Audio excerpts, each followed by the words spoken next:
Welcome, everybody. My name is Jeff Follard. It is great to have you with us today.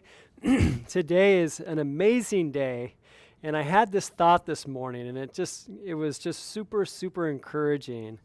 The thought is that if you take action today, literally your community could be safer, and we could actually even reduce the crime rate in multiple areas all throughout the state. And that's just such a powerful thought, but it does take action. It's not just knowledge is power. It's knowledge applied is power. And so I really hope that you'll get something out of this and that your property will be more safer. So right now, as we stand, you either have a false sense of security about how safe you are and how safe your property and your tenants are, or you know that you're not safe. And so I hope today will be an eye-opener, and that because you love your tenants, you're going to take care of them the best you can. Because you are a good steward of your property, you're going to do it. AOA, the whole purpose of this time is to give you ideas that'll help you make or keep more money. And I believe that this is right in line with everything that we're trying to do for you. And we also have other seminars that are coming up. We have Mr. ADU speaking about upzoning, the money-making opportunity that is. And so you won't want to miss that on Thursday. Next week, Friday, we have Dennis Block speaking. And as many of you know, this is specific to LA County, what Dennis shares, because we had a resolution that passed this week, and it's a horrible policy. It's bad all around for apartment owners. And when the LA City eviction moratorium expires, you will be rolled up into it if your property is in LA County. So it does matter. If you thought it was just LA unincorporated and it didn't impact you, actually it does. So you'll want to be part of that. There is a silver lining. So don't lose hope, because we believe that there's a great lawsuit that can be made from the way that they put this resolution together. And I won't go into any detail, but we're working on it. And so do not lose hope, but we will comply with every law, and we will put everything together that you need for that with the forms. But I just want to mention that, we do forms, of course, but just the political action piece here, we're trying to do everything we can to protect your property rights. And this is really, if this resolution were to stand, it would be a death blow, literally a death blow to property rights. And so fortunately, there's something in there that I think we'll be able to attack and render it useless. So all that also, do you want to mention, we have closed caption on Facebook. So that's up. If you need closed caption, please go to the Facebook. And then also, just to mention, hold your questions till the end. And we'll get, from Facebook, we get questions. If you're on the AOA USA website, there's a blue help button. If you click on that, you can put your question in there. And those questions will all be funneled to me as well as YouTube. So we're going to have live questions at the end. That will be awesome. And definitely subscribe to the newsletter and that we get, and that's on AOAUSA.com. You can sign up for that. If you scroll all the way down to the bottom of the page, you can sign up. You'll get all the alerts.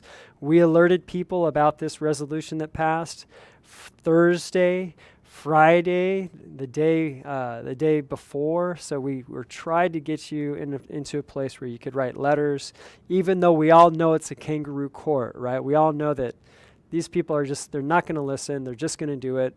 But still, we will never give up. We'll never give in. We'll do what we need to do till the very end, because that's who we are. All of us are, right? And all right, so event is sponsored by Livable. Thank you for bearing with us through all of this. And now we get to our speaker. He is a former gang leader from Central LA. He did 12 years of time in a maximum security prison, and he is now a best-selling author. He has his own podcast. Here's the book that he has. It's called The Shot Caller. Here, move my fingers. There we go. so you can see the book. And they're going to make a movie as well because he has an incredible story. But what he has for us today, he's done research, he has his experience, he's going to bring those things to you today and show you how you can keep your properties safe. He's a small business owner, and he works with the television production industry, and has a successful business there. I know him personally because his son plays football with my son, and anyway, so it's a pleasure for me to introduce to you today Casey Diaz.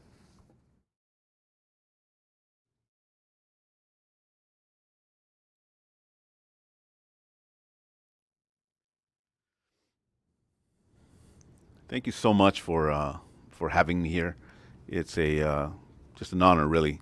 Anytime I get to speak in audiences of any amount, to me, there's a passion and something inside of me that I want to help and I want to give back to communities, and I want to make, well, living situations, a lot more safer.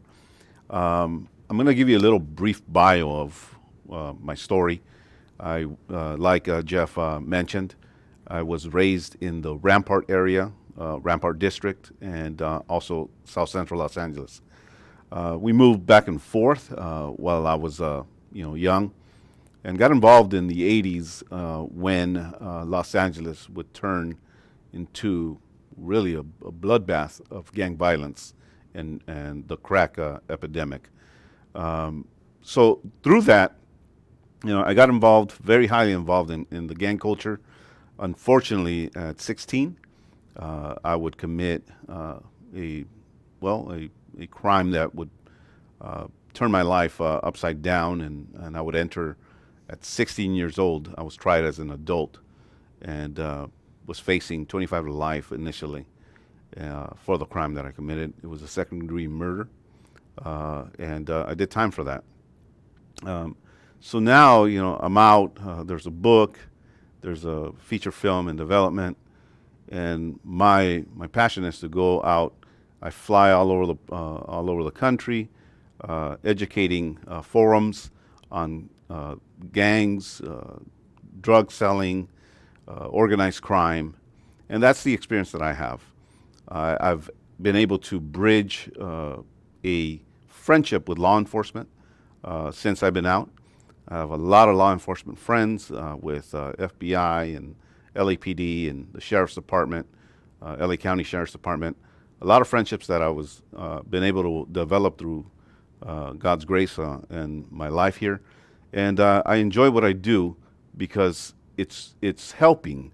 It's trying to educate a public at large that perhaps isn't aware of, well, how do I make these changes in my community? How do I get involved? And this is what I'm here for. And my story is a little unique, and I'm glad that I was invited to this because I've been on both sides of the spectrum here. When I got out, I was able to get a job later on in life when I first got married. I've been married for 23 years with an awesome lady. She scored. I'm just kidding. But she's a great gal and has been my life partner 23 years. We've raised 3 kids, 2 adult kids that are in universities right now, and then my 13-year-old kid who loves just being a 13-year-old and has no idea of that kind of lifestyle, which I enjoy. But I also educate him on the realities and the dangers of gangs and drugs and everything else that's going out, down the tube in our society. So I have this unique place that I'm in because when we first got married, one of our jobs that I was able to get was apartment managing. So I did that for 10 years. My wife and I, we managed apartments here on Cedros and Van Nuys. At one time, we were managing 4 properties at the same time. One in Valley Village, and the other 3 buildings in North Hollywood on Oxnard and Lancashire. And so I've been hands-on with, and how I got the job is another, miracle in of itself. someone like me, uh, being able to see documents, social security numbers, and all that stuff, that goes into play and collecting rent and being a good steward of that. Most likely, a property owner wouldn't want someone with my kind of background to run their properties, to look after them. But my story is unique, and God made a way for me to do that, and well, I enjoyed it. So I get to see that side. I get to live that side, and the other side is, well, I also have gang intelligence. As I mentioned, I fly all over the country, speaking on this subject. But I want to talk about the first thing, and if you got the bullet points, I'm going to go one by one. I did do a little adjustment there towards the end. But the first thing is what gang members look for. What do gang members look for in your property or in a building, in a community? First thing is we look for darkness. We look for any building that has poor lighting. We look for buildings that look like they're run down. We look for buildings that look like that manager or that property owner doesn't care. That is the best type of building for us.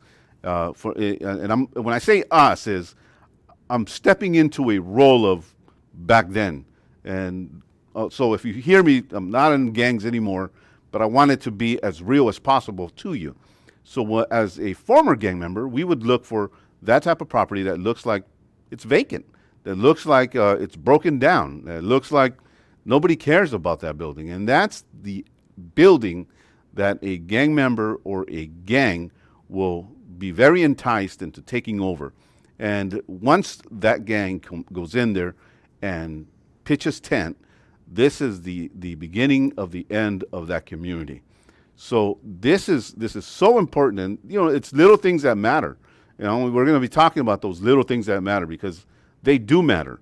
The second that you become a bad steward of those little things, and you're not taking care of those little things, you're going to see an upspike in crime, an upspike. I mean, we have the crimes that are out there now are very different from even the 80s, because progressively we keep getting worse and worse. That's just how it's going to continue to be. That is the reality. I like what Jeff shared with you. Either you are just oblivious to you being in danger, or you're very aware that you're in danger. And so here's an unattended building, a building that's so bad that it looks abandoned. We used to take over just one building at a time, one building at a time. That's how we did our business there. When we look at the drug deals that happen in buildings like this in Los Angeles, here in the San Fernando Valley, most of these buildings are being taxed. That's another thing. You have organized crime running an enterprise from a maximum security cell, and usually it's just a handful of mafia members that are running the show from all inside, from a 8x10 cell to the streets where you live, where your tenants live, where their kids can no longer play outside. I grew up in an era where the kids were still out there playing baseball and football and playing tag. Well, we don't see that anymore. Why don't we see that anymore? Because our care factor has decreased, because we've allowed it to get to this place. But how do we come out of that? How do we, one step at a time, how do we fix what's broken? If you ignore a problem, I remember hearing my mom always say this, you can't just ignore a problem. You have to do something about the problem. The problem isn't going to fix itself. You have to be proactive in fixing that problem. And as adults, as a community, as a society, as Americans, we have an obligation and a responsibility to take care of our properties and our communities, to make it a safer environment for the next generation. But gangs have plans. One of the things that we would end up doing is recruiting from a very young age. I'm right now in the middle of a big program with the Los Angeles Sheriff's Department where we're going to be working side by side. And one of one of the sergeants that I'm working with right now, he asked a very important question. He said, Casey, what's the age range that you would say is the most recruitable? What's the age range of that? Is it the high school student? Is it in elementary? What do you look for when you're recruiting gang membership and your numbers to increase? And my answer was, without hesitation, middle school, or what we used to call junior high school. These are the kids that are 12 and they're getting curious about doing this or doing that, skipping school. And those are the kids that we, bullseyed. And the next thing you know, we had a growth spurt in this gang culture. Your buildings are important. You invested in these buildings. Why? Well, because one, it's a business. Two, you want to be you valued your community and you wanted to be part of that. But now, in today's the time that we're in, where crime is just skyrocketed. I mean, all you have to do is turn on your news, and you're going to see just havoc happening on all the streets in Los Angeles and from Southern California all the way to Northern California. We see that. We see the homelessness just out of whack. And what do we do? I mean, is there something that we can do? And my answer is yes. But there are baby steps, and we have to maintain a sight, a vision that we all can make a difference in our communities. So I want to go to the second thing is, and then the second thing is how to deal with tenants involved in gangs and drugs. Perhaps one of your buildings is already, you might say, or your manager might say, well, it's too late. They're living amongst us now. One of the things that I like to say when I'm doing these things, these speaking engagements, when you see gang membership just out of control and drug sales just all over the place, it's like a rat. Growing up in Los Angeles, I remember in my book I actually speak about this. I remember going into one of the closets, and one of the closets, and I opened a drawer. And as I opened the drawer, I was about 8 or 9 years old, I believe. I opened a drawer, and a rat had just had babies, just bunch of mice just all over her. And I remember closing the cabinet and ignoring it. I just didn't even tell my folks about it, nothing. And I didn't, I don't know what happened about that. And I actually didn't find out what took place or what happened to that rat and its mice until about a year ago. My mother read the book and ran across that story. And in our conversation, she says, you talk about the rat in the cat. Yeah, I said, yeah. She said, I totally forgot what happened to the rat and all the mice in that little drawer. She said, oh my gosh, I didn't know that you knew about that until I read the book. I said, what did you do? And she said, well, I went to the fire escape. I opened the window and I took it. I was about to, throw up because I'm holding a whole nest of mice and a big old fat rat. And I tossed it out the window. I said, wow, you just killed a lot of rats there. And and she says, the building, that building was just uncared for. And that's how gangs come in. They're like rats. They find a dark place, they go into it, they find a place where there's trash, where the bins are just, nobody's taking care of anything, where there's graffiti, nobody's painting over it, and it's just being, anything goes in these buildings. And the next thing you know, you have a rat infestation that's so out of control. Well, it's the same thing with gangs. One gang member comes in there and sees that, and then, well, they take full possession of your building.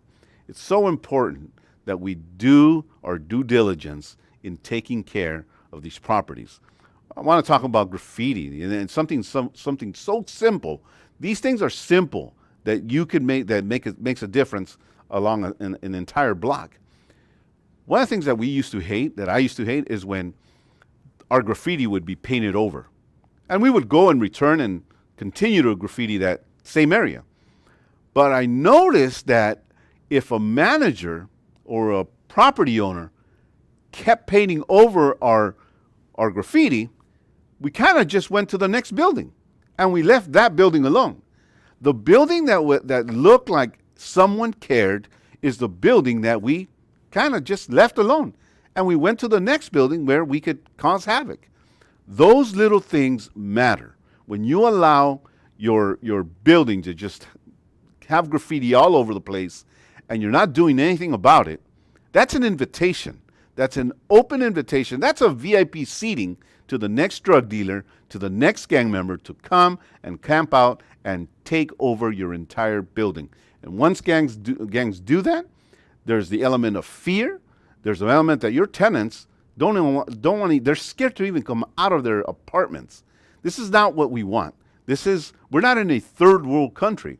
Yet our cities are plummeted by gang violence. Drug deals all over the place. And then we have a third element that wasn't there in the 80s as it is prevalent now, and that's sex trafficking. Some of your buildings, think about it this way. When we do not act as responsible adults and we're not good stewards of it, we are harboring those crimes. We are actually saying yes, and it's okay to these type of crimes happening in the very community, in the very buildings which you own. And it's so important that you take the correct measures to paint over graffiti, to have a landlord, a manager that owns that property. When I was managing along with my wife, and the first building that we managed, now you got to remember, I come from Rampart. The Rampart district is very different from the Valley. I would consider San Fernando pretty safe compared to that side of the hill. That side of the hill is a whole different element. It's a different animal all in itself. But we managed, our first building was on Cedros and I believe Satacoy. Not a great area, but for me that grew up in South Central and in the Rampart district, me moving to the San Fernando Valley was an upgrade. So to me, I thought, wow, I'm making it. There's grass here. There's lights here. They must care about this place.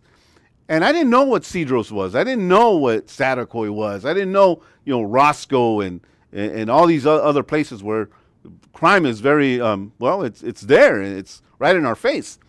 Well, I went in there, and I'm an early riser, and many of my friends or associates that have done long prison terms in maximum security prisons, we call ourselves 4 a.m.ers. It's because we wake up at 4 in the morning.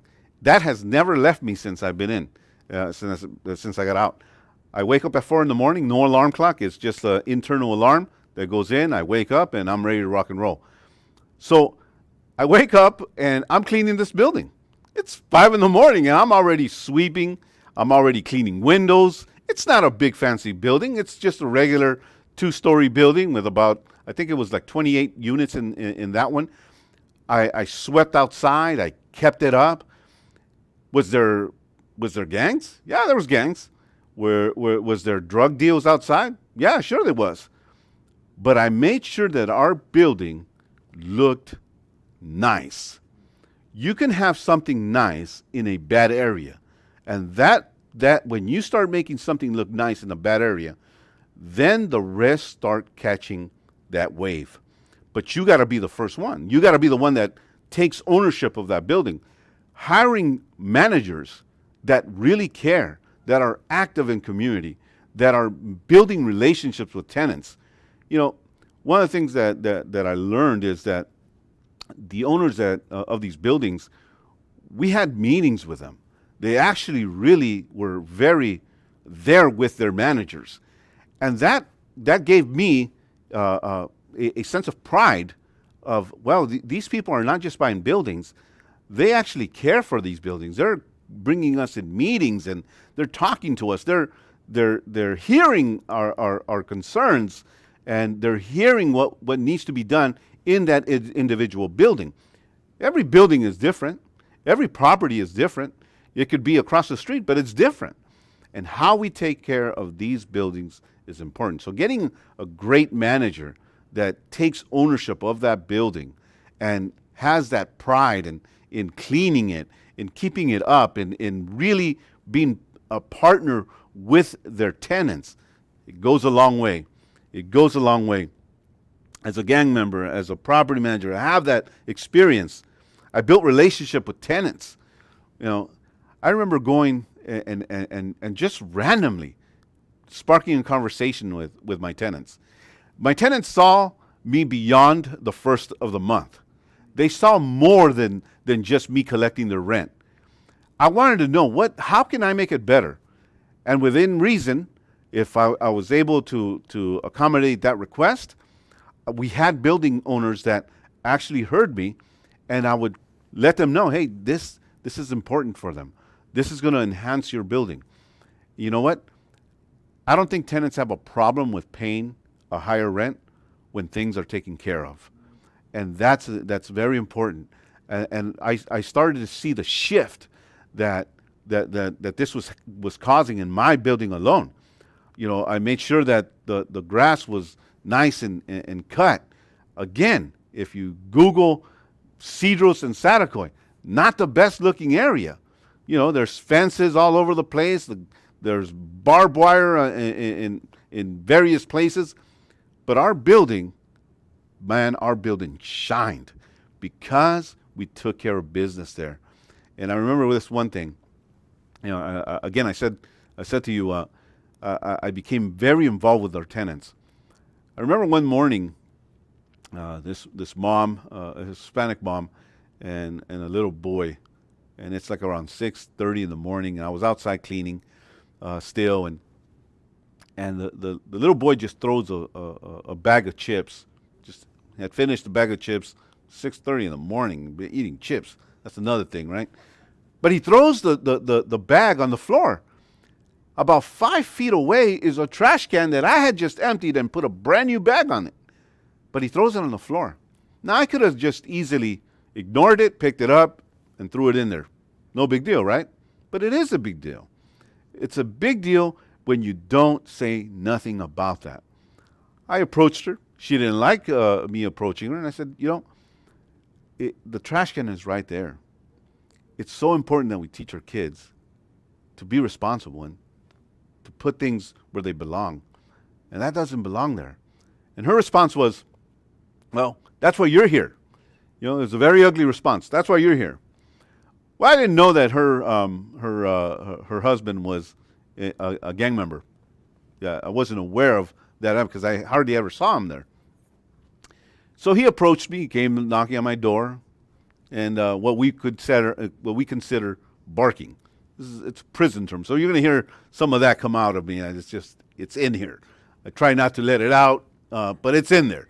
And so when you enter a maximum security prison, we really do not like loud people, loud noises. In fact, in a maximum security prison in California, at 8 o'clock, every inmate is told to shut up and be quiet. No one talks in the cell blocks. This is a very important lesson. I hope you never get there, but that's a good thing to have in your pocket just in case, right? But he came barking, and that's rule number one. You don't do that. And I de-escalated that conversation really quick. I closed my door, talked to him, and made him understand where I was coming from. Well, it was about that same week that I was cleaning outside when this car rolls up full of gang members. And it's early in the morning, and I'm outside cleaning, and the driver looks at me, and I look at the driver, and it was someone that did prison time with me inside. And as that took place, the gang member, of the husband of the kid that threw the chips on the floor, comes out. And he sees me talking to his older gang member, you know, as if we knew each other, because we did know each other. And he looks at him and he says, the guy in the car, he looks at him and he says, "Hey, you know who this is?" And a conversation ensues from that. And he says, "Make sure that nothing happens in this building. Make sure you take care of them." Well, my building became the safest building. It became the safest building because, one, I took care of business. I kept it clean. I cleaned up graffiti. I made sure the floors were spotless. I made sure that I had relationship with tenants. I made sure that I addressed important issues. Even if they looked small, I addressed it. And I addressed it in a respectful way, and I got feedback from that. The next thing you know, within about 2 months, the next apartment manager, guess what he started doing? He started cleaning up his graffiti. He started waking up a little bit earlier. I started talking to him, and he started to clean up his entire property, and now we had 2 clean properties. And you could tell as you walked alongside the block what buildings were maintained and which ones weren't. And the ones that were had less and less problems. This is so important, and it's very easy to fix when we are responsible and pay attention to these things.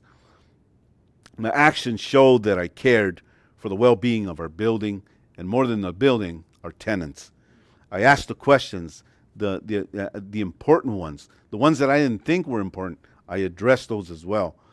What does it mean, to come through? That's another prison term that I learned in there. When you say something in a maximum security prison, you better do it. And there is no ifs, ands, or buts. You are in a cage with many men that are never getting out, most of which are murderers and kidnappers. That was the community that I was raised in, after my crime. But when you said something, you did it, and you came through. That's a prison term. You came through. I took that same mentality out here, and as a property manager, I made sure that if I said I would be able to do something within its reason, if it was reasonable, I came through. I made sure that it happened. If there's a leak, there's a bulb that's busted, I didn't wait until somebody told me. I went and looked for it, and I made sure that that light was the fixture was done right, that a new light bulb came in. All those things mattered. Remember what I said about gang members loving darkness? That's just what it is. Don't go cheap on little things like that. We're past the fluorescent lights now. I don't know if you know. It's 2022, people. We're past the fluorescent yellow lights that don't make your apartment building look like a hospital.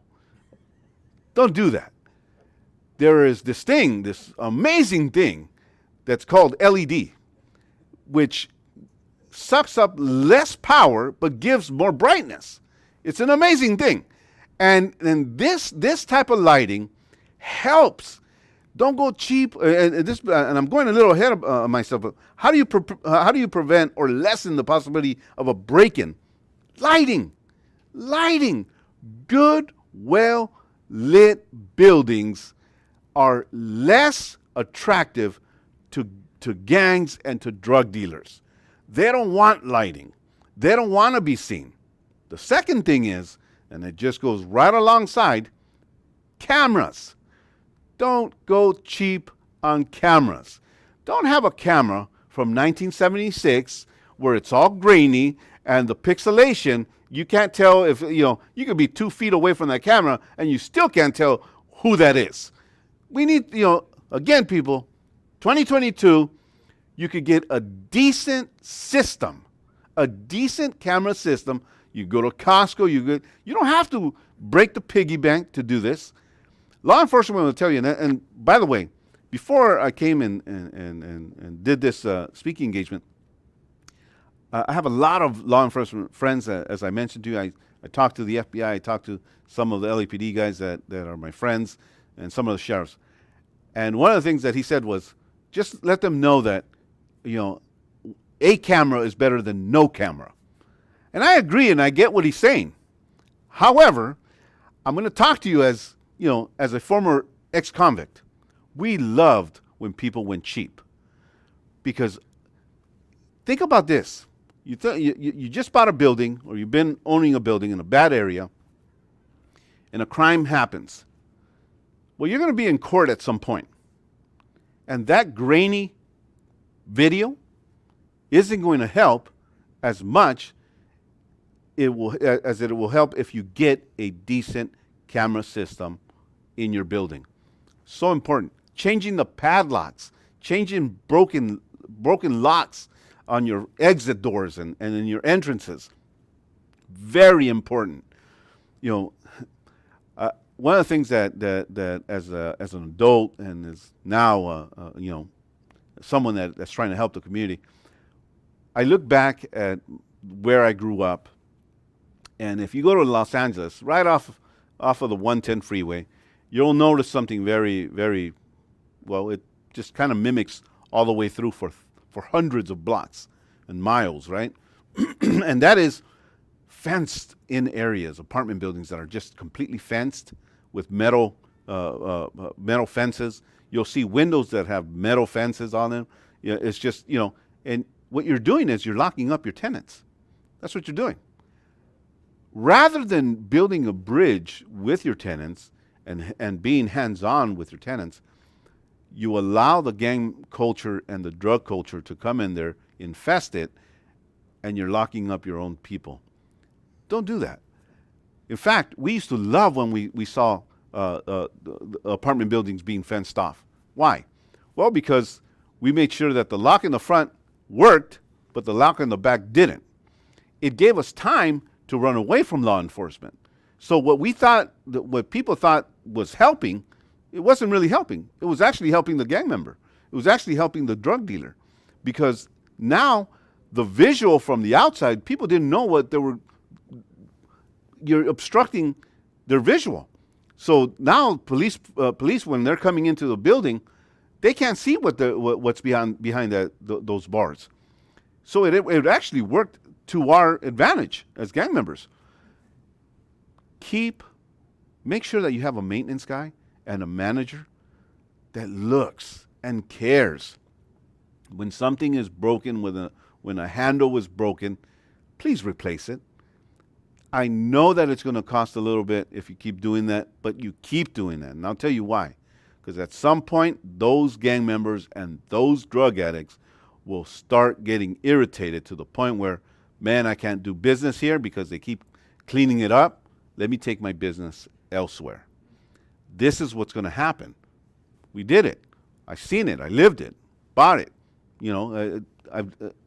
I'm exactly what you need as far as the intel on what to look at in an apartment building.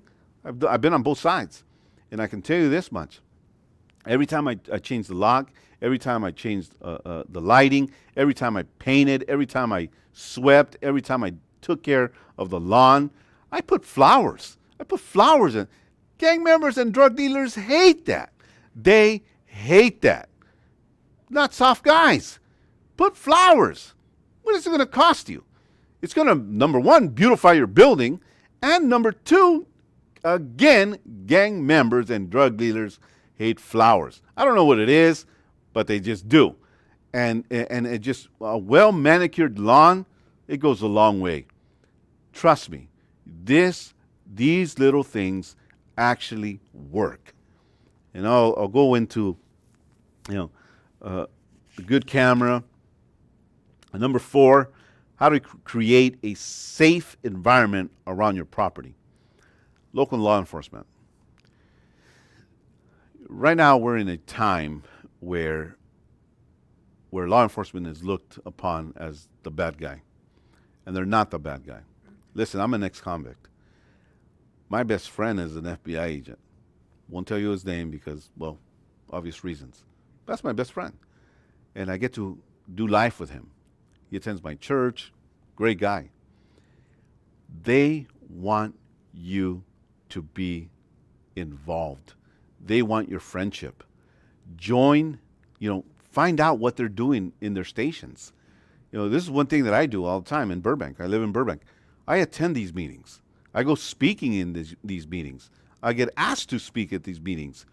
And Burbank doesn't have a big gang problem or a big spike on crime. It's one of those little cities that is just gently tucked in, right behind the 5 freeway. And if you don't know Los Angeles, you could drive right past it and never know that you just passed Burbank. It's just nestled right between mountains. It's a great area. But even though there's the crime rate is not high there, I still go into the Burbank Police Station and I join their meetings. I listen. I give input. I become a player of what they're doing. One of the things that I've had just the honor of having them coming over to our church buildings. This is one thing because I learned that way back when I was an apartment manager. We would have meetings. The owners would do these meetings, and they would invite LAPD into the meeting. So if you have a rec room or a meeting room in one of your buildings, this is something really cool that you could do. You invite your managers, and we did this quarterly, by the way, but the owners had us all meet quarterly, and we used a rec room. This is when I was in Valley Village. I was managing there. It was a 52-unit apartment building. And we had a big rec room, and they invited all their apartment managers quarterly to this meeting. They had little, hors d'oeuvres and they didn't go crazy, but they made it so that all the managers could speak, so we could share with them, and we could do life together. So it wasn't just, owning a building. It was those building owners doing life with us. That made a big difference in these buildings. And some of the managers might not want to go to these meetings, but remember that they're employees. And if you put that up front, before you hire them in that application, hey, there's quarterly meetings. Why do you want those quarterly meetings? Some of them won't like it, but I'll tell you this much. Once they see how much they'll learn and what community looks like, that is going to be, and all of a sudden, they want to jump on the bandwagon, and they become part of a community of managers and owners. They would invite LAPD to some of these meetings just to talk to us. You know what that also did? The rest of the building saw that, hey, we have friends in law enforcement. They're coming, and they're sharing life with us. That also made every tenant in there go, oh, okay, well, they're not just collecting our rent.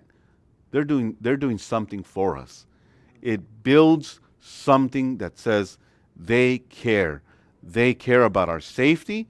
They care so much that they're setting time aside to really do something that's different in this community.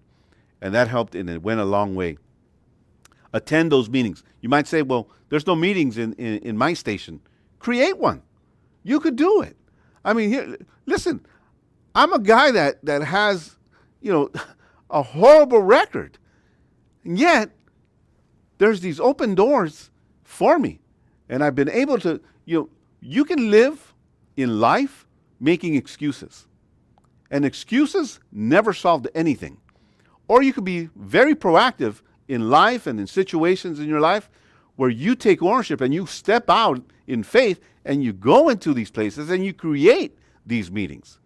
I've been able to do that with my communities that I lived in. I look for those opportunities.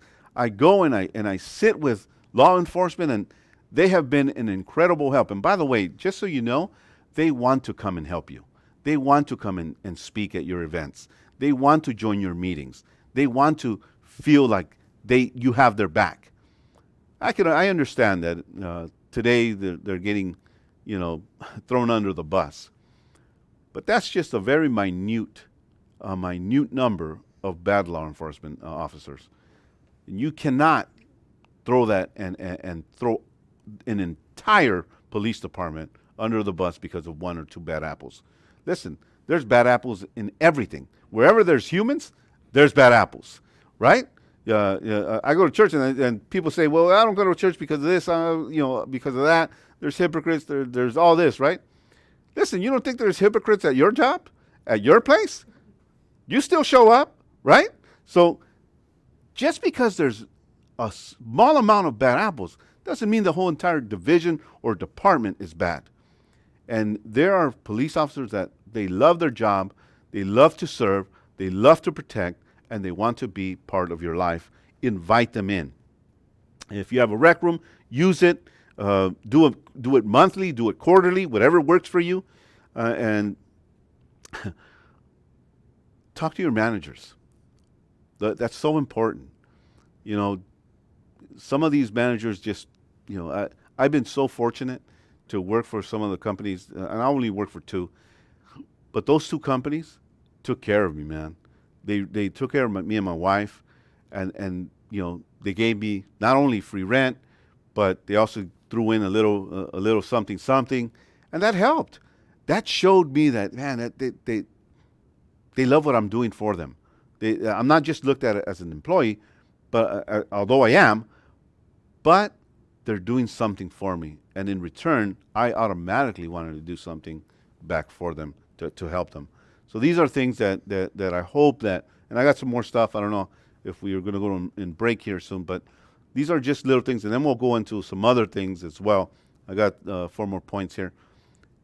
I hope that this is not just, kind of a cafeteria type of thing where you're just going to pick and choose what I'm giving you. I'm saying this and I'm sharing what I have and what I know and what I've lived because I've lived it and I've done that and I bought the shirt. I was once the problem. I'm trying to be somewhat of a solution in my latter days here. And I think, if I can help in any way, that's what I'm here for. I think we're going to take a small break, and then we'll come back with some questions, some Q&A, and I also have, like I mentioned, some other 4 points for you in the next segment. All right, great. Thank you so much. I told you guys it would be good, and did you ever imagine you'd get so many ideas and how helpful that would be? I am just so happy for Casey, for him, his life, him being with us. And yeah, so what we're going to do is we're going to let you go ahead and type your questions in. And hey guys, I don't know if we set it up. Can we do the wheel? Don't have it. Okay, we won't do the wheel. And but yeah, so go ahead and type your questions in. And this event was brought to you by Livable, and so we're going to hear from our sponsor real quick. And while that's happening, go for it.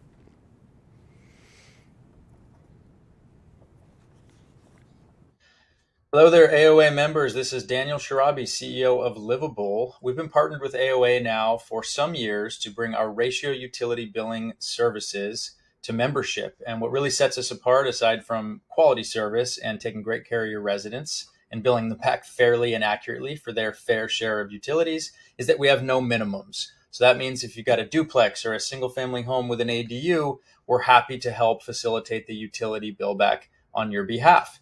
So we would love for you to get in touch and join all of these happy customers in using our service and celebrating conservation, but also increasing your net operating income. Livable.com/AOA is where you can find more information and ways to get in touch with us. We look forward to getting some time scheduled and to telling you more about the program and how you can do your part to promote conservation. All the best and enjoy the live.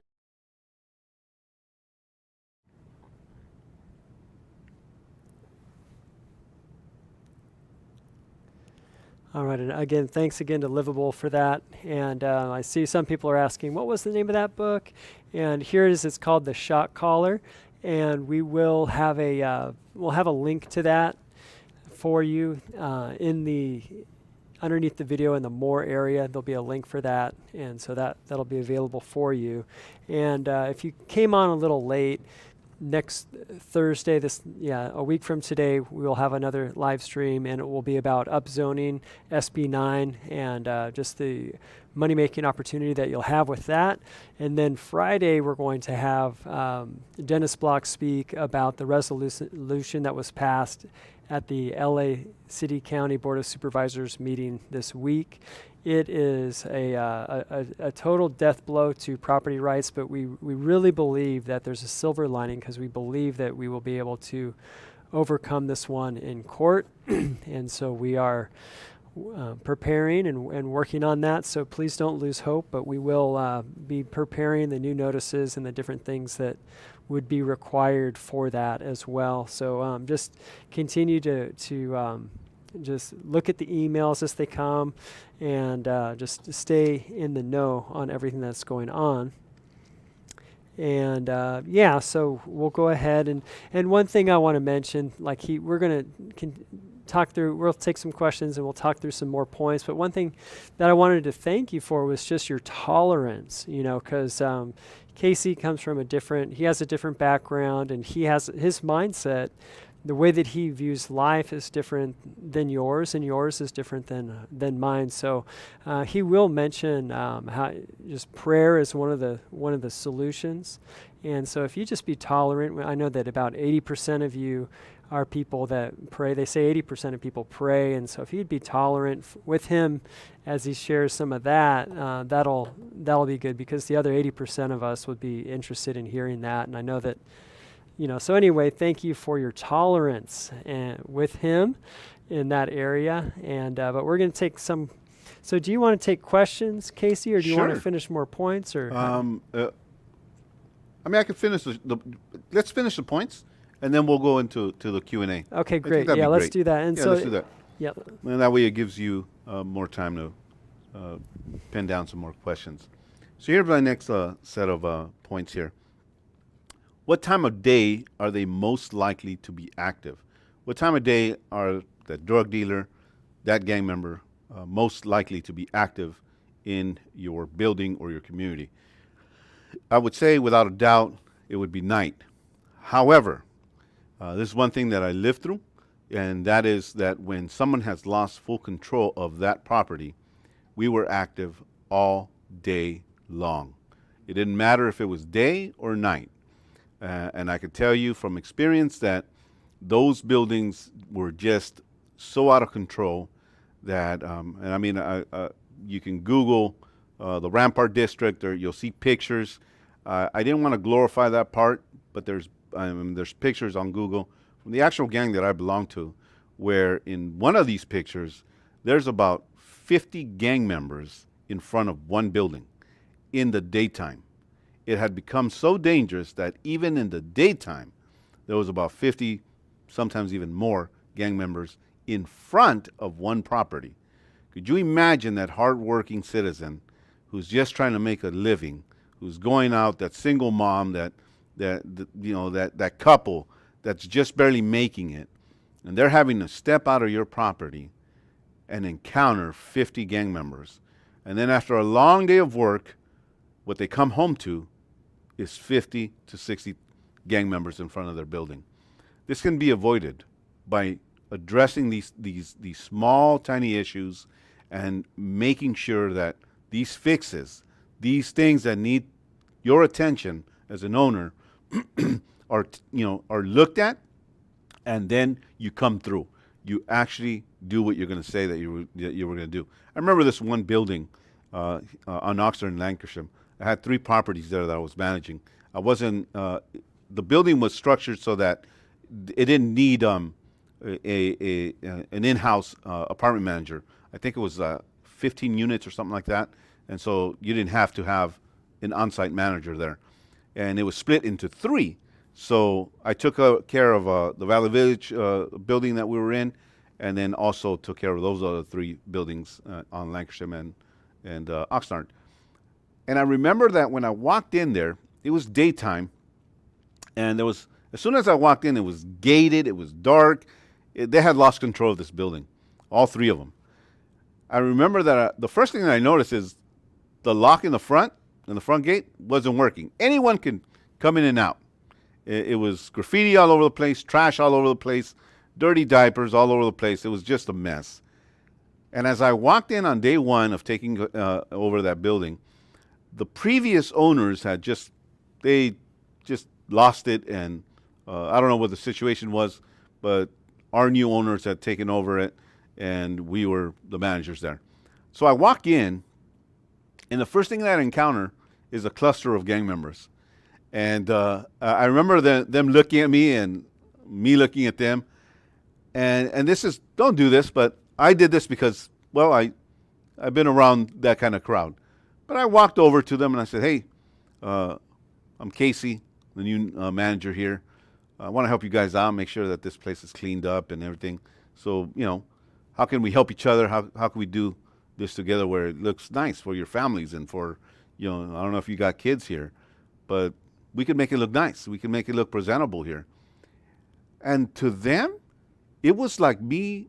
I could have been speaking any other type of language but English at that point, because they weren't used to someone caring like that, someone engaging with them, someone asking those questions. And I remember this one lady, one of the wives of one of these gang members, she was there, and she said, well, I don't know if it's the same owners or what, but the steps going to the second floor, they're all busted. Somebody's going to end up, killing themselves or falling off because it's all broken. And I thought, how broken can it be? Well, I walked, I said, well, take me there. So she took me up the stairs, and it took me about 2 steps, and I already saw the damage to the staircase. These previous owners didn't care about anything, and they had lost total, complete control of their buildings. Immediately, I called maintenance. I did the right paperwork, and I said, hey, this is something that we need to deal with like now.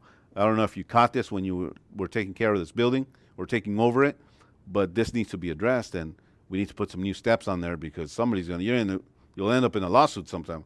And I don't know how long this has been. It looks like it's been like this for a long time, and no one has taken care of this. Can we please do something about it? The very next day, I had the maintenance guy, and I had him, he took care of all the buildings, putting new steps, just boards, brand new boards. And he came in here with his equipment. I helped him, and we got it done. It was that simple. That little move, all of a sudden, I had the respect of the entire building there, because now they saw an apartment manager and an owner that actually cared about these things. We fixed it. All of a sudden, their doors were open now. All of a sudden, they were open to communication with me. And we did these things in phases, in little changes. You know what, in about, I don't know, it took about 4 or 5 months. But one of the things that were very, very visible to us was that those cluster of gang members were no longer hanging out there. They took their business elsewhere, like I mentioned to you earlier. Because I asked them, I said, hey, man, some of your kids live here. Brother, I said, some of your kids live here. You want them to repeat the same thing that you're going through, that I went through? And I shared my story with them. I said, we don't want that. We want our kids to, grow up in a better environment, looking at better things, playing, football out here and tossing the ball, and your kids running around and without a care, adults being outside. That's what we want to see. And little by little, in about 4 or 5 months, they took their business elsewhere. I don't even know where they went, but I think they went a little bit further out because they weren't on that block anymore. It just took those little movements, those little changes to make a big difference in this entire building. So this is important. Don't allow your buildings to lose control, because once you lose it, you're not only worrying about the night activity and the crime at night. You're gonna have to worry about the crime at day. People nowadays are lawsuit happy. They want to, do all that, and well, that's another thing. But do your part. Do your part as an owner, and make these changes immediately. Next thing is how to work with single moms. That's a big thing in Los Angeles. Maybe some of you are experiencing the same thing in buildings where you own and are not in the best of conditions or in the best areas. Single moms play a big role in our communities. So how do we become, how do we make a difference in their life? Well, we can say, well, it's their problem, they did it, and now they're in that situation. Sure, we could say that. But does that change anything? Does that work in our favor, in their favor? One of the things that I also used to do is I used to do a little thing, because food brings everybody together, right? Doesn't matter what culture you're from, where you grew up. Food and music bring everybody together. So you know what I used to do? I used to do a little, and I had this. They gave me petty cash for this, and I asked this from the owners. I said, "Hey, his name was Steve." I said, "Steve, if I could get just petty cash, and I want to do a little community barbecue, nothing big. It doesn't have to be Mastro's or some fine dining. Hot dogs will do the job. Hamburgers go a long way. You add tomato to that, you got yourself a safe community there." But I did this, and I asked him, can I get some petty cash for this?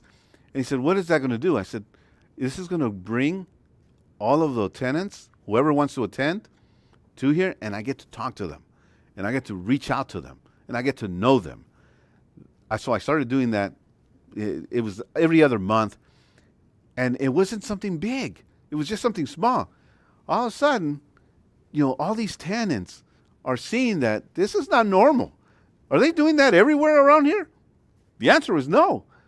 But I'll tell you what, our building, I made sure that our building was always respectful, always in line. When I asked, and listen, some of you will look at the credit score, right, before you bring in a tenant. It's a big thing. But I know you understand this. Just because somebody has good credit doesn't mean that they're going to be the nicest tenant. That doesn't automatically mean that. It just means that they're responsible with finances, but their life could be in shambles, and they could be the worst troublemakers. But I wanted to know, what can I do for these people? And there was single moms in our building, in those buildings that I was in. I connected them with school activities, because some of them worked outside and their kid was left alone. I was a kid that was left alone to my own device, to my own ideas, and the next thing I know, I was indoctrinated with a gang culture because no one was there for me. And so I remembered that. And I made sure that in this building, I did this little thing, this little community barbecue, nothing big, wasn't loud. It was just, hey, come and join me. Let's talk. Let's do life. And that little thing, man, and my wife got to talk to the single moms, and we created an environment that said, hey, you're not just, this is, we want to be part of helping you. And we took them to libraries. We made sure that we contacted schools, looked for flyers if they had after-school activities. And we burned those flyers, and then we posted them on the doors, just so that they can have information. A lot of your tenants in bad areas just lack information. That's all it is. They're not willing, or they don't know how to grab information. They haven't been schooled like that, or they've grown up differently, or they come from third world countries where that doesn't exist. I was just talking to my father-in-law. My wife is Lebanese, and my mother-in-law just had suffered a major stroke, and she's been like this in this condition for a couple of months now. And we found out that the fire department actually comes and assists in when you're changing the bed, when it's an in-house hospice. They actually have that service, and they don't charge for that. They actually do that for in-house hospice. And I remember when my father-in-law said, he said, in Lebanon and anywhere else in the country, no one has this.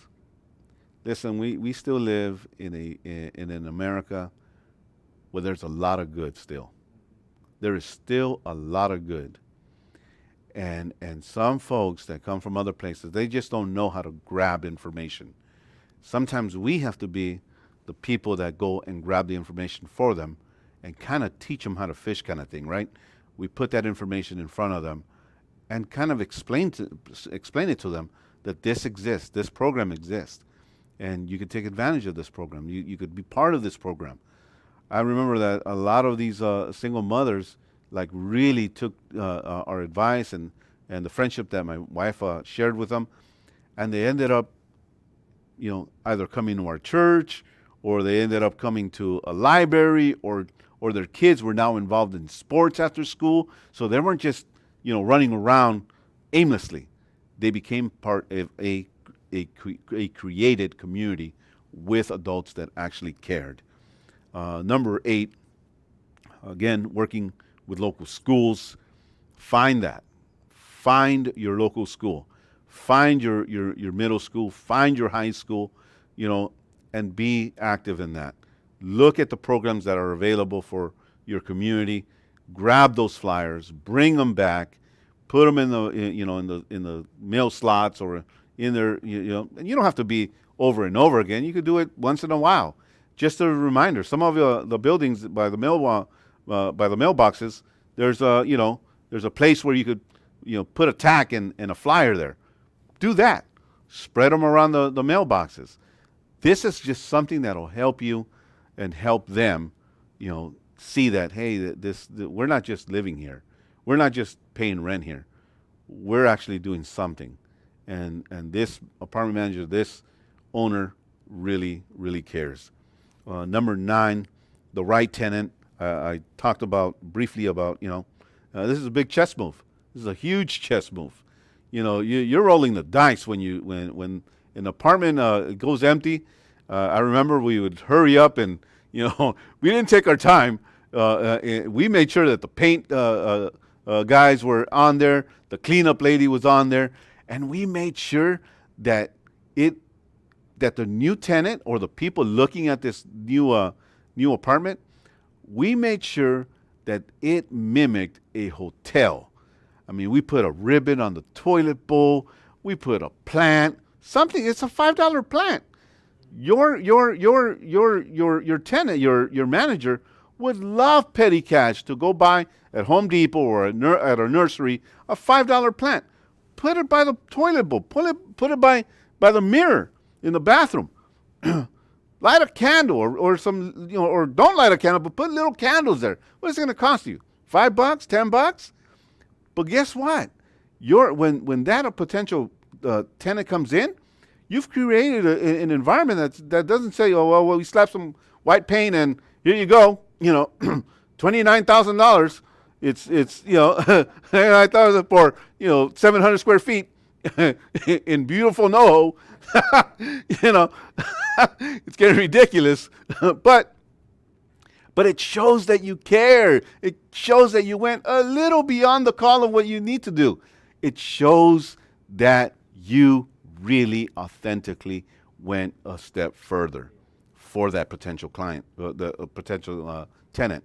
So we did that. We put candles. We put little plants, little flowers. And you'll see, and we would always, we didn't just look at the credit score. We looked at the character. We looked at who was coming in.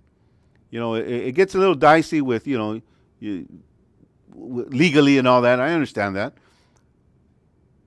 Offer your tenants, your managers training. There's a bunch of training out there, right? Bring someone like me or someone else that'll educate your managers. And bring all your managers together and do that.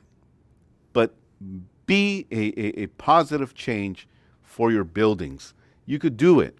It's not just about credit scores. It's about bringing the right people in. My last thing, and this is the thing that Jeff shared with you. 80% of you believe that prayer or God and prayer make a difference. And so for those of you that are there, this is a great time for you to go grab a cup of coffee. You don't want to hear uh, a short Salvadoran former gang leader talk about prayer. It was a great time for you to go get some water, a snack, and for the rest of you that want to stick around, I'd love to share with you what that means to me and why this has done a big difference in not only my life, but in a life that connects with me, with those around me, those that I don't know and those that I do know, those that I care, and those that I love. Prayer has been essential to me. I shared with you that I wake up at 4 in the morning every morning without it's how it is. I've been like that for a long time. I love waking up in the morning. I just there's something about it, and even more so,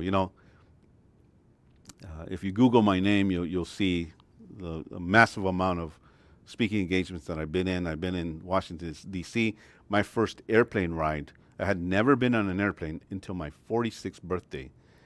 I had never been on an airplane till my 46th birthday. And on my first airplane ride, it was an invitation to the White House on the prison reform. And that was in 2019. My first airplane ride, who could say that? My first airplane ride was to the White House. It was an amazing and incredible start of a journey as my book released. Prayer is what happened to my life. While I was sitting in solitary confinement, a little Baptist lady, little black lady, came and I was in a one-man cell in solitary confinement. I was I think almost on my second year of solitary confinement there, and she approached the CO, a correctional officer, and said, is there a man in that cell? And the correctional officer, said, yeah, but you don't want nothing to do with that. You don't want to approach that. And she so bravely and consistently said, well, is it okay if I approach a cell? She was discouraged 3 times to approach my cell because at that point, I was one of the highest ranking gang leaders in this prison, at New Folsom State Prison. And she kept and kept at it. And she was allowed to come and approach my cell. I remember I could only see her through my tray slot, and it was about maybe a 1/16 of an inch of light that came through my tray slot. I could only see her ankles and all the way down, or her knee, half of her knee and all the way down. Couldn't see her face or anything like that. And she said to me, she said, how you doing there? And I remember my first response was, I said, oh, it couldn't be better. And she chuckled and she said, that was a stupid question. I said, that's all right. I said, I'm good. And she said, well, and she told me a little bio of her and her church and all that. And I said, I don't want any of that. I don't want religion. Whatever you're selling, I don't want it. And she said something to me. She said, and I believe that God put these words in her mouth, because in the place that she was in, she couldn't have used a better sentence. She said, you know what I'm going to do? I'm going to put you on my prayer hit list. And Jesus loves you, and he's going to use you. And I thought, this lady has gone nuts. What is she talking about? Who is this Jesus, and who is this? What is she talking about? Well, she said, is it okay if I stop by your cell? We only come here on the last Thursday of the month. Is it okay if I stop and just say hi to you, pray for you? I said, you can do whatever you want, but I'm letting you know I don't want nothing about it. I don't want nothing from that. She committed to praying for me for 1 year and 6 months. And it took that long for me to experience and encounter something that was so amazing to me, and that's Jesus. And encountering him in my life in that solitary cell made all the difference. By the time I ended up paroling, over 200 New Folsom high maximum security prisoners had come to the Lord, had given their life over to Christ. This book, The Shot Caller, it has nothing to do with my story, but it has everything to do with what God can do in the heart of man. It has everything to do with him, nothing to do with me. And when I say it's a privilege to be here for me and an honor for me to be here, to be around you guys and law-abiding citizens. I don't take that lightly. I've been given a second chance, and I take that second chance very seriously in educating the public, in educating law enforcement, and working alongside with them. I'm living a dream of just trying to tell people that there's a way out, and there's a way that makes all the difference in the world, and He's the Lord. That's all I can say. I thank you so much for your time and for being, patient with me throughout this little last point. But prayer makes all the difference. I've always prayed for my buildings. I've always made sure that I pray for my tenants, and I could see it. I could see the difference. And I've had I have tenants from back then that I'm still friends with now, and it's just long life relationships. So I'm all about that. But thank you so much. I want to invite your questions and answer them as much as I can. But thank you again for your time, your patience with me, and thank you so much. All right, here we go. We're taking questions now. Thank you again, Casey, for everything that you're sharing. And I think a lot of people would probably well, how's anyone else going to do it if it's not Casey? Because it's like you have a very unique life and a unique background that helps you to be able to do it. And the average person that doesn't have a gang experience, it'd be hard for them to approach. And I know there's a whole lot of fear. And so I'll look at these questions. There's probably something about that. And let me see.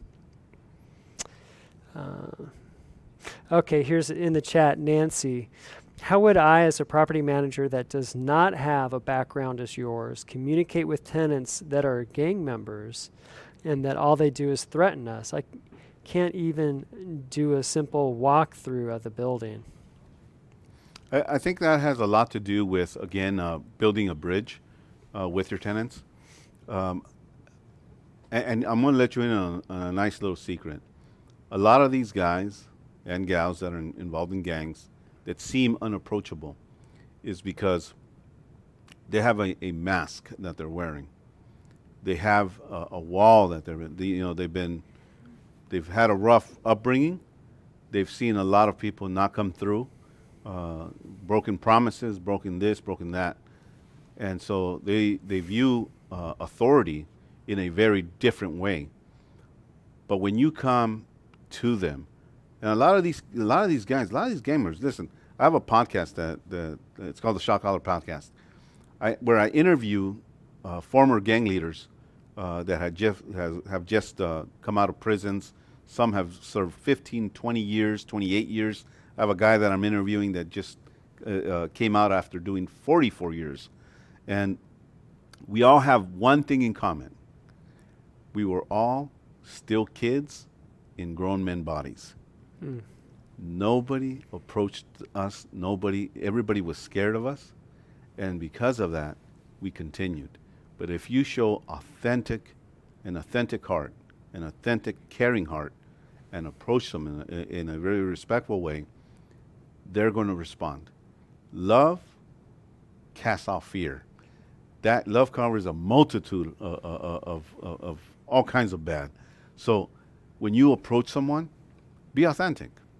This is why I said prayer works a lot for me. I would always pray for them and then approach a person. And I had great results through that. And I would suggest to you, don't get frustrated. Take some time and approach that angry tenant or that gang member, and put yourself in their shoes for a second. Most of them come from broken families, and that's where they start. So don't be that another extra broken part in their life. Build something with them. Okay, here's Sally Atkinson. Thank you for the great advice. I have 3 small properties in Long Beach and West LA and have considered gates and cameras as crime increases. With this advice, I will invest in the better cameras.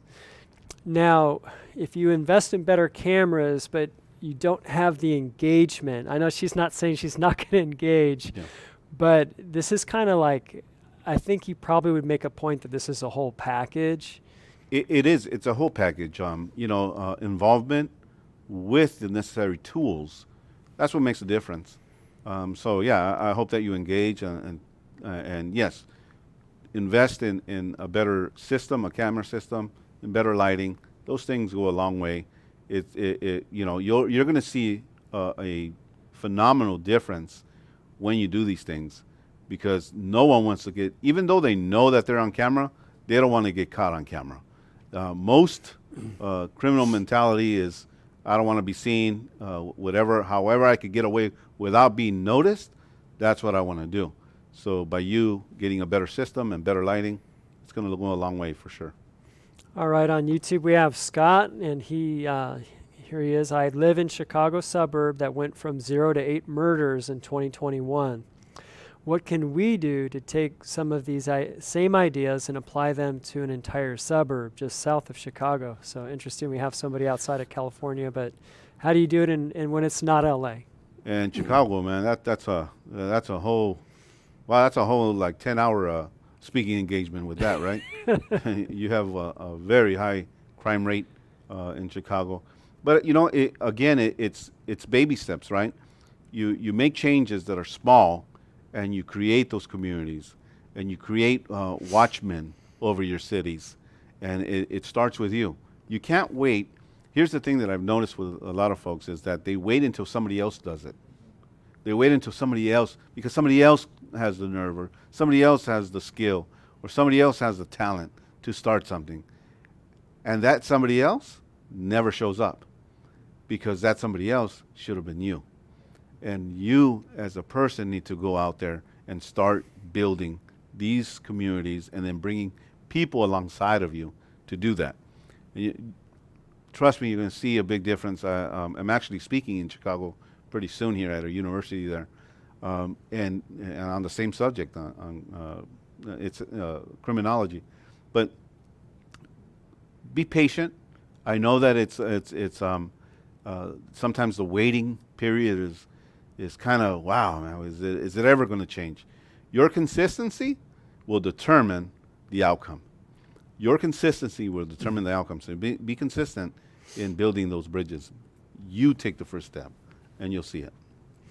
Yeah, it's interesting when you talked about just cleaning. You're talking about cleaning the outside of everything. I remember being a little kid with my father, and he's out pulling the weeds on one of the buildings that he was managing, and so I just grew up with that.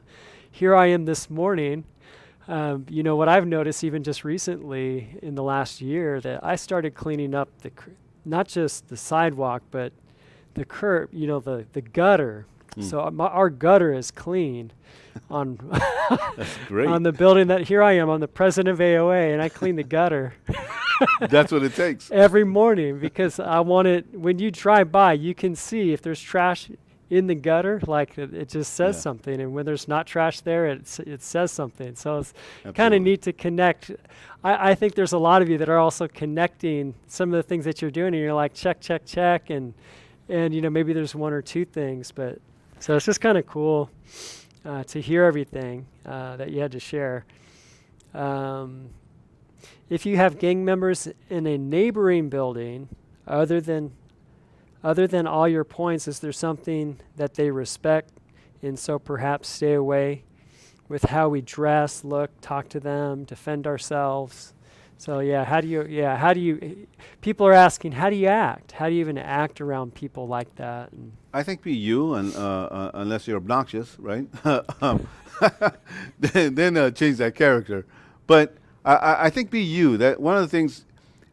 So with speaking engagements, I've been on Laura Ingraham, on Sean Hannity, and all that. One of the things that they always said to me before the interview was, just be you, be relaxed, and don't change nothing. Just be you, and calm, and you're going to see that I'm going to take it easy on the questions, and then they'll get a little harder, but I want you to be comfortable. They made me feel like, these are big names, and I'm able to sit across the desk with them and giving them an interview, and I had no problem with that. And I will say that to you as well. Be respectful, and be you. Be nice. Say hi to them. I'm telling you, you're gonna. This is going to like. You won't. I think you're gonna get a response that you weren't looking for. A simple hi works to anybody. A smile goes so long of a way when you say that to somebody. It's easy to say hi to the ones that we love. But when we say hi and we smile to the ones that we don't know, I think that what you're gonna do is you're gonna put hot coals on their head, and they're not gonna know how to respond. The only thing that I could imagine them saying is, "Hi back," and all of a sudden, the consistency of that, when you see them, "Hey, how you doing?" And little by little, all of a sudden, they start to kind of loosen up. And one of the things that we did, and I noticed that there was this one back in the days when I was being a knucklehead. There was this one guy that was in our neighborhood, and that was the guy that cleaned and everything. And I told every one of my gang members, stay away from that. He gets a pass. This is what happens when someone smiles back and says, "Hey, how's it going?" Good, good. Because they were treating me as a human being. And I know that they're a criminal element and all that, but they're also human. Say hi, say smile, smile at them. And I think you'll be surprised by the response that you get. All right. Here we go. I have a few condos in a very nice condo complex in Panorama City. HOA says one of my tenants is involved in drug selling. Any advice on how to handle it? Yeah, when I say partnering with law enforcement, you also have to call it out. You don't just fold your hands and let crime happen. When crime happens and you're aware of that, you need to call law enforcement. Don't try to handle it by yourself. You're not trained, number one. You're not equipped, number two. Let the professionals do what the professionals do. And make sure that, you don't, and the neat part about this is that you could be anonymous when you call. Nobody needs to know, but you need to call. I had a neighbor here. I have my businesses in Burbank, and I have cameras in my place, and my neighbors decided to leave packages outside of their door. There's just two units in the big giant warehouses, and mine is the podcast, and they would leave packages out there. And even one of my law enforcement friends went to them and said, "Not too smart of you to just leave packages like that. You're inviting people to come and steal." And sure enough, one day I had just got home and relaxing with a drink in my hand, and I'm about to turn on the news when my cameras go off, and I see that somebody is in front of my building, and they're looking around, very suspicious. I already know the look and the body language. And I said, "Oh, this guy's going to do something." And sure enough, they went for the packages and then ran off. I called Burbank police. Within 2 minutes, I gave the description, the whole 9 yards. Within 2 minutes, 3 minutes, I get a call from Burbank Police Department and saying, "Mr. Diaz, would you be," and I gave him my name. You don't have to, though. I did. Would you be willing to come and ID this guy? I said, "Sure, no problem." So I got, back down the hill and met the police officer by an alley where I could where I could see the suspect there. And one of the questions that this police officer said to me, she said, "You saw them in your camera. How come you didn't say nothing to him so that he wouldn't take your neighbor's packages?" I said, "Because if I allow them to just scare him off, that does nothing. But if there is if they're going to end up facing charges, then that says I care. If I call you guys and you arrest this guy, and I'm willing to go to court for that, then they're going to think maybe this is not the neighborhood to do that. When we allow it and we just let it go, expect your crime rate to rise in those areas. You need to call law enforcement and report those things. It's fine, be anonymous, but make sure that you report crime in your area. Okay, and interesting that you spoke on that, because there's a question. Here's a comment here. Tenants being so afraid of gangs that they refuse to report crimes or be witnesses. I have encountered this as a friend and third party in Berkeley. The landlord owner is derelict. Do you have any suggestions? So how do you get how do you help the tenants to testify and do these things? And again, they're not going to do it. They're not going to do it until you as a manager, you as an owner, come together and build this community. In your if you're not doing that, it's out of control. And like I mentioned earlier, they're not going to wait until it's night to commit crime. Crime is going to exist in daytime, in morning time, and all the way through the night.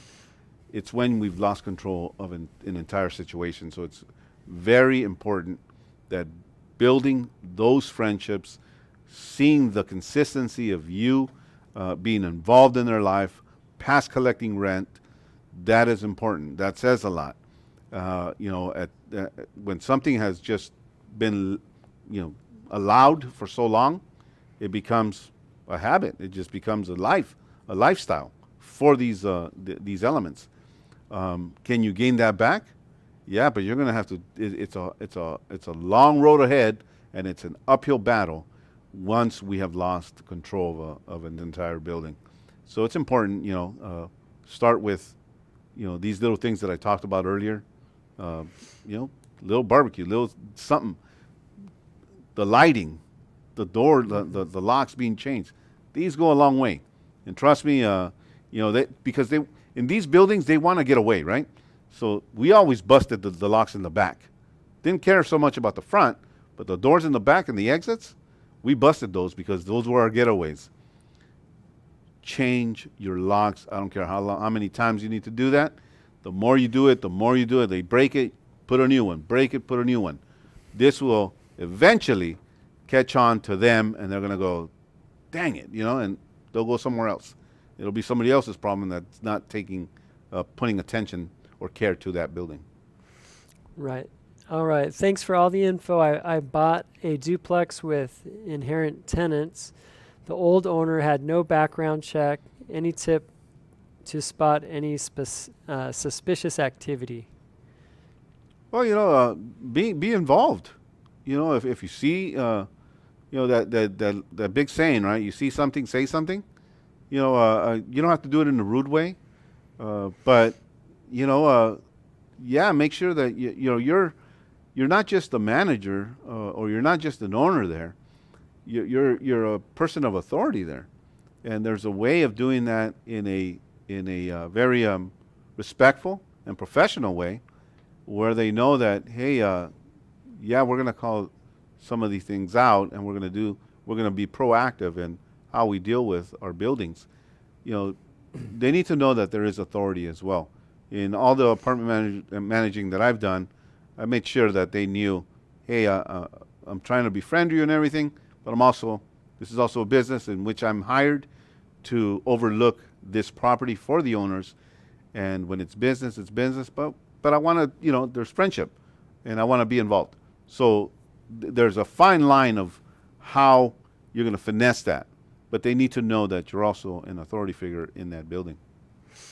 Right. Yeah. There's really, it's a business relationship. You're Yes. building a relationship, but it's a business relationship Yes. that you're building, right? All right. Kai Trang Ho, if gang members live in your building, how do you get them to move out? So I think this whole thing has been about that, but is there something that just comes to mind that Evict them? Evict. Yeah. There's also, and I know these are trying times, just awful laws that are, really destroying the fiber of America right now. And in this place that we're in LA County, we have DAs that could care less about crime. That affects a whole entire, city.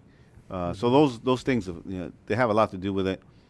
But right now you're going to have to be patient with with what you have in hand, because of things that are emotions that have taken place in the law that don't allow you to get rid of somebody that you need to get rid of. So it's I understand that this is a tough situation that we're living in, pertaining to apartment building tenants and all that rights and so forth. All right, lots of good feedback. Maria here, great speaker. Bravo to you. Love the way you care so much. Kenny G on YouTube also, great speaker who shows he really cares for both owners, tenants, and the community. His insights and tips are priceless.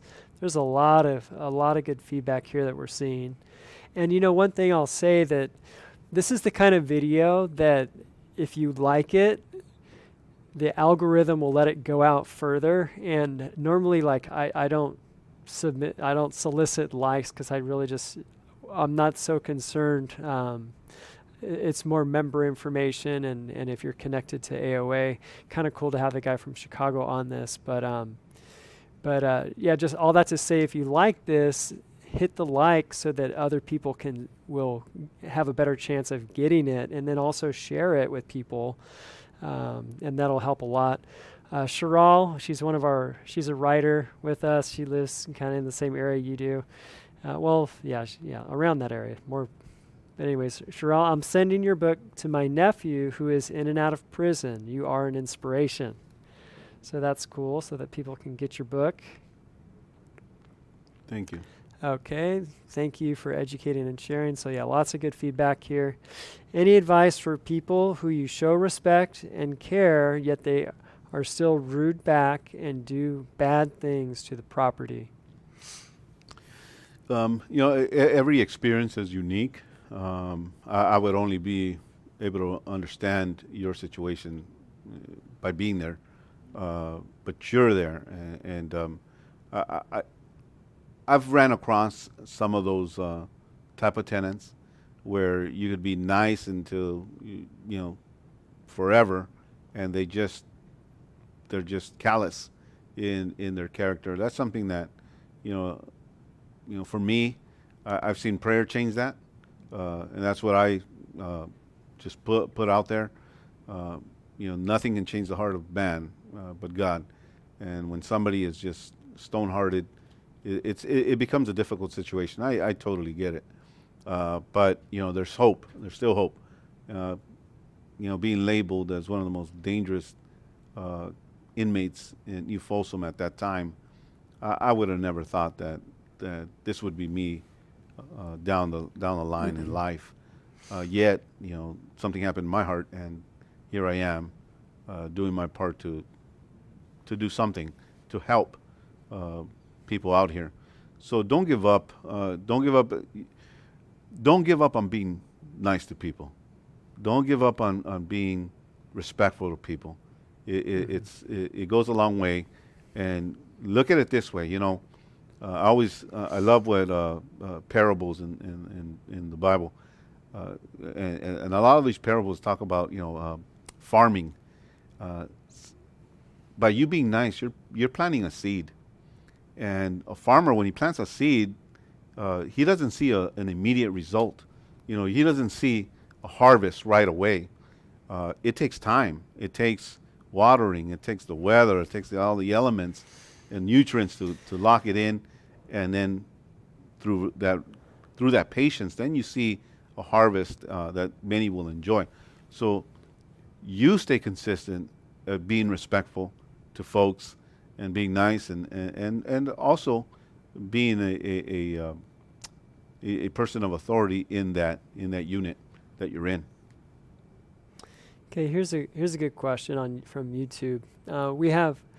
We keep having stuff stolen from the ground garage. The fence is a metal gate. Should we replace the garage door with one that is unable to see through? That's a good question, and that's a great question. I'd have to see your building and how that's all the dynamics of that. When it's, do you have cameras? Do you have good lighting there? That's something that you might want to look at. do you invest in locking that area up? I'm all for security. What I'm not for is making your property look like a prison. You know, I don't know if you understand that part. I don't think that a perimeter, a whole fenced in, you're locking people up. But if that section is the only section that you're talking about, I would say yes. If that section is going to limit break-ins, absolutely get something that where they can't see and do that. There's other elements that can take place if it's a big, vast area where something's happening to someone and now nobody can see inside of what's happening and somebody's getting injured or attacked. Then I would say maybe that's not the way to go. But if it's a small area where you could fence it in and do some changes, absolutely do that. Right, and a lot of times, it's you don't want to be liable for giving people advice and they go and do it and it doesn't work. And, so you guys have to make your own business you have decision. you have to do your own calls. And every case is things are different in every case. Yeah. And Casey, I don't know that you were planning or intending to create another business, but it sounds like people would probably like to call you and ask you to be a consultant to come view their property. I don't know if you have that kind of time, but between airport to airport, man, but you could obviously you could follow me on these social network handles, and I invite you to send me questions or anything that I might help.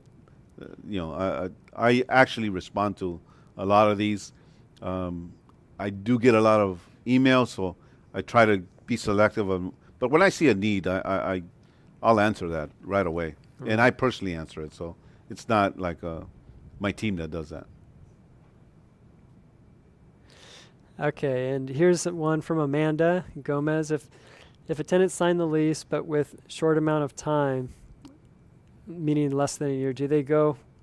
If they do not go by the lease rules and are destroying the property, what can I do even if I'm trying to work with them? Can I evict? And so the eviction questions, we're not going to address those. And then also, especially right now, like it really depends on where you're located, whether you can evict or not. So Amanda, for you, I would say please call the attorney that you work with, or if you're an AOA member, you can call in and try to get a little more advice, because there's definitely eviction for nuisance, but LA County, they're putting they're putting a limit on that. So that's another thing that came up with that resolution. So anyway, so we're not going to take too many of those kind of questions. Okay.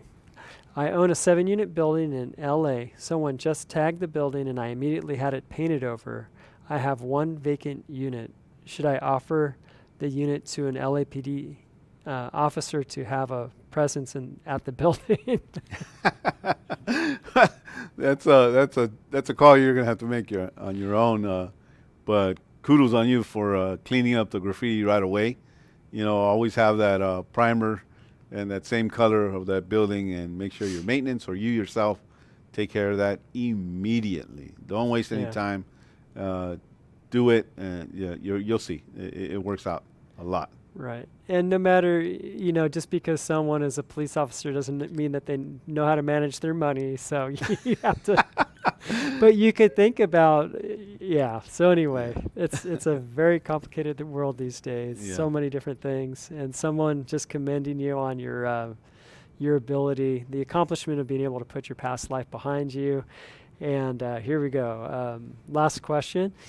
What about in a rent eviction controlled building? When your own tenants won't help keep the gates locked and the place clean, and with so many subtenants packed into the units, and then they just don't care. So just having problems with those kind of people. Signage works magic. I'm a small business owner, and that's what we do is signs. I did commercial signage in the past, and then I moved to motion picture signage for sets, movies, and videos and whatnot. But Signage does miracles. The more they see it posted, post them in places that are obvious, in your laundry mats, your laundry rooms, in your gates, in your front gates. It doesn't have to be some big old sign. Make sure it's a tasteful sign, something that looks nice. It doesn't have to be something that's over the top. But post those signs up that says, for your safety and the safety of others, please keep or remain locking these doors, or closing these doors properly. When people see that, they're reminded. And when you put them in the spot of, well, for your safety and the safety of others, then something happens in our brain that says, oh, okay, well, it's not just me. It's for all. It's not for just others or just me. It's also for everyone here that's living in this building. Let me lock it. And something happens, and a switch comes on, and you'll see that people start locking. I had signs like that in all of our buildings. I made sure all my signage was in place, and it was readable. If they graffitied over it and I couldn't clean it up, a new sign came in immediately. Those helped. Signs help buildings. Great. All right, well, that's all of our questions. And again, Casey, thank you so much for sharing with us. And everybody, thank you for tuning in and for sharing this with others. And, don't go out and fire your manager. Don't fire him. Just have him watch the video and have a real talk, right? And see if they can make that transition first, right? Okay, and anyway, we'll see you on Thursday with Mr. ADU and the SB9 and how you can add ADUs to your properties in ways that you may not expect. And then also next week, Friday, Dennis Block coming in to talk about the new resolution for LA County. And forgive us if you're not in LA County and you're like, I'm not in LA County, just forgive us for that. That's something that's specific for that area. And when things come up, Santa Ana came up, and we made new forms, and just as different things come up, we're going to address those. And anyway, so thankful for you, and we'll see you next week. All right.